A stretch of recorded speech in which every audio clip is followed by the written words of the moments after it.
بسم اللہ الرحمن الرحیم۔ ٹاپک ہے غدیر۔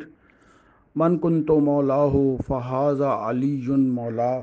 یوم غدیر تاریخ اسلام کا وہ اہم ترین دن ہے جس دن خداوند کریم نے مسلمانوں پر اپنی نعمتیں تمام کر دیں، احکام دین کامل اور استوار ہو گئے، ہدایت کے رسالتی سلسلوں کو امامت سے متصل کر دیا گیا، بندگی کی راہ پر گامزن امت محمدی کو ولایت کی سرپرستی عطا ہوئی، مسلمانوں کا آئندہ رہبر معین کر دیا گیا اور فرزند کعبہ مسند امامت پر جلوہ افروز ہوا۔ ہجرت کے 10ویں سال 25 ذی کو رسول خدا نے حج کا قصد کیا اور لوگوں میں اس کا اعلان کرایا، اور یہ سن کر بہت سے لوگ مدینے آ گئے تاکہ رسول خدا کے ساتھ حج سے سرفراز ہوں، جسے حج اسلام، حج بلاغ، حج کمال اور حج تمام کہا جاتا ہے۔ حجۃ الوداع کو حج بلاغ اس لیے کہا جاتا ہے کہ اس موقع پر آیہ مبلغ کا نزول ہوا۔ حج تمام کو اس لیے کہا جاتا ہے کہ اس میں الیوم اکملت لکم دینکم کی جو ہے وہ آیت نازل ہوئی۔ رسول خدا نے غسل کیا اور وہ روغن استعمال فرمایا اور پا پیادہ جو ہے وہ مدینے سے مکے کی طرف روانہ ہوئے، کیونکہ ہجرت کے بعد رسول خدا نے صرف یہی حج فرمایا، اس کے بعد کوئی حج نہیں کیا۔ رسول خدا نے حج کی غرض سے جو ہے وہ جب راستے میں چلے تو اس وقت 25 ذی تھی، اور کہتے ہیں 5 یا 6 دن باقی رہ گئے تھے۔ آپ کے ہمراہ آپ کی ازواج بھی تھیں اور ان کے ساتھ آپ کے اہل بیت، انصار و مہاجرین کی بڑی تعداد، عوام الناس اور قبائل عرب بھی تھے۔ روانگی کے وقت لوگوں میں کہتے ہیں کہ چیچک اور جو ہے وہ خسرہ پھیل گئی تھی، جس کی وجہ سے اکثر لوگ جو ہے اس میں نہیں جا سکے۔ اس کے باوجود ٹھاٹے مارتے ہوئے مجمع کو اللہ ہی جانتا ہے، آپ صلی اللہ علیہ وسلم کے ساتھ 90,000 سے لے کے 1,24,000 تک لوگ جو تھے وہ موجود تھے، اور اس سے بھی زیادہ ہو سکتے ہیں، کیونکہ یہ تو وہ لوگ تھے جو آپ کے ہمراہ تھے۔ جو لوگ مکے میں آپ کے ساتھ حج بجا لائے وہ ان سے کہیں زیادہ تھے۔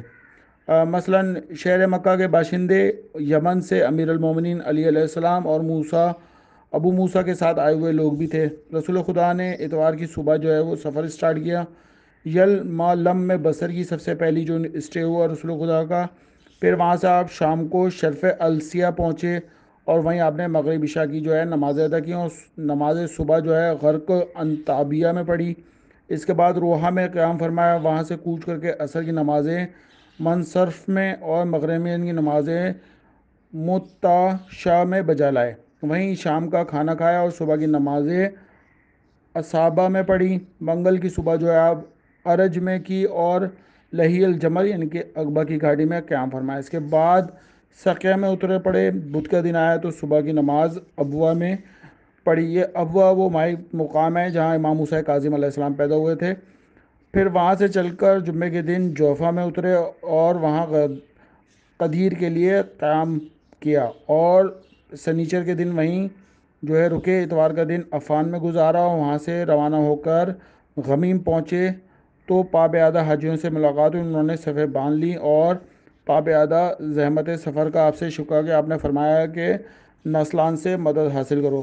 پھر آپ جو ہے مرا الزہران پہنچے، شام تک وہیں رہے اور غروب آفتاب کے وقت صرف پہنچ گئے۔ شام کی نمازیں آپ نے وہیں پڑھی یہاں تک کہ آپ مکہ پہنچ گئے۔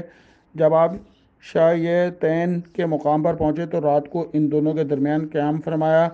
اس طرح منگل کے دن مکے میں وارد ہوئے، مناسک حج پورا کر کے مدینہ کی طرف روانہ ہوئے۔ آپ کے ہمراہ تمام افراد موجود تھے اور آپ مقام جوفہ واقع غدیر خم پہنچ گئے۔ اس مقام پر مدینہ، عراق اور مصر کے راستے نکلتے ہیں، اور وہ جمعرات کا دن تھا اور ذی الحجہ کی 18 تاریخ تھی۔ یہیں پر جبرائیل امین پروردگار عالم کی طرف سے آیت لے کر نازل ہوئے، یا ایھا الرسول بلغ، اے رسول آپ وہ حکم پہنچا دیجئے جو حکم آپ کے پروردگار کی طرف سے نازل ہوا ہے۔ اور جبرائیل نے آپ کو حکم خداوندی سے باخبر کیا، مولا علی کو لوگوں کے لیے نشان ہدایت قرار دیا اور ولایت علی کی بات کی تمام لوگوں تک پہنچا دیں، اور یہ تمام لوگوں میں آپ کی اطاعت فرض ہے۔ اس وقت قافلے کا اگلا دستہ مقام جوفہ کے قریب پہنچ چکا تھا۔ رسول خدا نے حکم دیا جو آگے بڑھ گئے ہیں وہ پیچھے آ جائیں، اور جو پیچھے رہ گئے ہیں ان کا انتظار کیا جائے۔ آپ نے 5 درختوں کی بڑی ٹہنیوں کے سائے میں لوگوں کو بیٹھنے سے منع فرمایا، یہاں تک کہ سب لوگ اپنی اپنی جگہوں پر اطمینان سے بیٹھ گئے۔ پھر درختوں کے نیچے جھاڑو دی گئی اور نماز ظہر کا اعلان کیا گیا۔ رسول خدا نے ان درختوں کے سائے میں تشریف لے گیا اور لوگوں کو نماز پڑھائی۔ یہ سخت گرمی کا دن تھا، تمازت کی وجہ سے لوگ اپنی ردائیں پیروں تلے رکھے ہوئے تھے، بعض اپنا سر چھپائے ہوئے تھے۔ رسول خدا کو دھوپ سے بچانے کے لیے درخت پر ثمرہ جو تھا وہ کپڑا باندھا گیا۔ نماز سے فارغ ہو کر لوگوں کے وسط میں ایک برا یا جو کہتے ہیں پالان شتر پر خطبہ پڑھنے کھڑے ہوئے اور بلند آواز سے خطاب فرمایا، تمام تعریف خدا ہی کے لیے مخصوص ہے، ہم اسی سے مدد مانگتے ہیں، اسی پر ایمان لائیں اور اسی پر بھروسہ کرتے ہیں۔ ہم اپنی نفسانی شرارتوں برے اعمال سے خدا کی پناہ طلب کرتے ہیں۔ وہ خدا جو گمراہ کی ہدایت نہیں کرتا اور ہدایت پسند کو گمراہ نہیں کرتا۔ میں گواہی دیتا ہوں کہ معبود برحق کے سوا کوئی خدا نہیں اور محمد اس کا بندہ اور رسول ہے۔ اما بعد، اے لوگو، مجھے پروردگار لطیف خبیر نے خبر دی ہے کہ ہر نبی کی عمر اس کے پیش رو سے نفس ہوتی ہے۔ مجھے جلد ہی بلا لیا جائے گا اور میں لبیک کہوں گا۔ مجھ سے اور تم سے سوال کیا جائے گا تو تم کیا جواب دو گے؟ لوگوں نے کہا، ہم کہیں گے کہ آپ نے پیغام خداوندی پہنچا دیا اور نصیحت اور تبلیغ رسالت میں جد و جہد کی، خدا آپ کو جزائے خیر دے۔ رسول خدا نے فرمایا، کیا گواہی نہیں دیتے کہ خدا کے سوا کوئی معبود نہیں اور محمد اس کے رسول ہیں؟ جنت اور جہنم برحق ہے، موت برحق ہے اور قیامت آنے والی ہے، لوگوں کو قبروں سے اٹھائے گا۔ انہوں نے کہا، ہاں ہم گواہی دیتے ہیں۔ آپ نے فرمایا، خدا ہے تو گواہ رہنا۔ پھر رسول خدا نے خطاب فرمایا، لوگوں کیا تم سنتے نہیں ہو؟ سب نے کہا، ہاں ہم سن رہے ہیں۔ فرمایا کہ میں حوض کوثر پر پہلے پہنچنے والا ہوں اور تم میرے پاس وہاں پہنچو گے۔ اس کا پھیلاؤ صنع اور بصرہ کے درمیان والی زمین کے برابر ہے، اس میں ستاروں کی تعداد کے برابر چاندی کے پیالے ہیں۔ ذرا غور تو کرو کہ تم میرے بعد ثقلین کی بابت میری کیا رعایت کرو گے؟ کسی نے پوچھا، یا رسول اللہ، ثقلین سے کیا مراد ہے؟ آپ نے فرمایا، ثقل اکبر خدا کی کتاب ہے، اس کا ایک سرا خدا کے ہاتھ میں ہے اور دوسرا تم لوگوں کے ہاتھ میں ہے، تم اس کے ساتھ وابستہ رہو، کبھی گمراہ نہ ہوں گے۔ ثقل اصغر میرے اہل بیت ہیں۔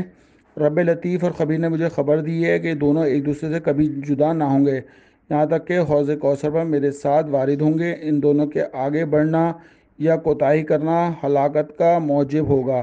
اس کے بعد رسول خدا نے مولا علی علیہ السلام کا ہاتھ پکڑ کر اس قدر بلند کیا کہ دونوں بغلوں کی سفیدی کا لوگوں نے مشاہدہ کیا۔ لوگ مومنین کے نفسوں پر ان سے زیادہ کس کا حق ہے؟ سب نے کہا، خدا اور رسول بہتر جانتے ہیں۔ فرمایا، بے شک اللہ میرا مولا اور میں مومنین کا مولا ہوں، میں ان کے نفسوں پر ان سے زیادہ بااختیار ہوں، بس جس کا میں مولا ہوں اس کے یہ علی مولا ہیں۔ اسے رسول خدا نے 3 دفعہ فرمایا اور امام احمد حنبل کہتے ہیں کہ انہوں نے 4 مرتبہ فرمایا۔ پھر رسول خدا نے فرمایا، خدا ہے تو دوست رکھ اس کو جو علی کو دوست رکھے، اسے دشمن رکھ جو اسے دشمن رکھے، اس سے محبت کر جو اس سے محبت کرے، اسے اناد رکھ جو اسے اناد رکھے، اسے چھوڑ دے جو اسے چھوڑ دے، اور حق کو ادھر موڑ دے جدھر یہ مڑے۔ اچھی طرح سن لو، یہ پیغام حاضرین کو غائبین تک پہنچا دینا چاہیے۔ ابھی لوگ نکلے نہیں تھے وہاں سے کہ جبرائیل امین آئے، اور آج میں نے تمہارے دین کو کامل کر دیا ہے، تم پر اپنی تمام نعمتیں کر دی ہیں۔ رسول خدا نے فرمایا، اللہ کی شان کہ اس نے دین کامل اور نعمت تمام کر دی ہے، پروردگار میری تبلیغ ولایت علی سے راضی ہو گیا ہے۔ پھر تو لوگوں نے مولا کائنات کو مبارک دینے پر امنڈ پڑے۔ صحابہ میں سب سے پہلے شیخین ابو بکر عمر نے مبارکباد دی اور دونوں نے آواز دی، مبارک ہو اے ابو طالب کے بیٹے، آپ میرے اور تمام مومنین اور مومنہ کے مولا ہو گئے۔ انہوں نے کہا، بخن بخن کہا تھا۔ ابن عباس پکارے، خدا کی قسم، قوم کی گردن پر ولایت لازم ہو گئی۔ حسان نے رسول خدا سے چند ادبیات پڑھنے کی اجازت دی، رسول خدا نے ان کو پڑھنے کا کہا۔ دنیا میں اس کے سوا کوئی اسلامی واقعہ نہیں جو غدیر کے نام سے موسوم ہے۔ جب مقام غدیر بولا جاتا ہے تو اس جگہ ذہن مرتکز ہو جاتا ہے جو مشہور اور موجود کی بلندیوں پر ہے۔ اس کے سوا کسی محقق نے اسلام کی دوسری وہ نہیں بتایا، لیکن صرف ایک تھے، ڈاکٹر ملہم ابراہیم۔ انہوں نے کہا کہ اپنے دیوان میں کہ وادی غدیر جو تھا ایک مشہور جنگ کا واقعہ ہے۔ بہرحال جو روایتیں صحابہ جو غدیر کے بارے میں کہلاتے ہیں، وہ ان صحابہ کی تعداد جو ہے وہ 110 ہے۔ اس کے علاوہ جو وہ ہیں اپنا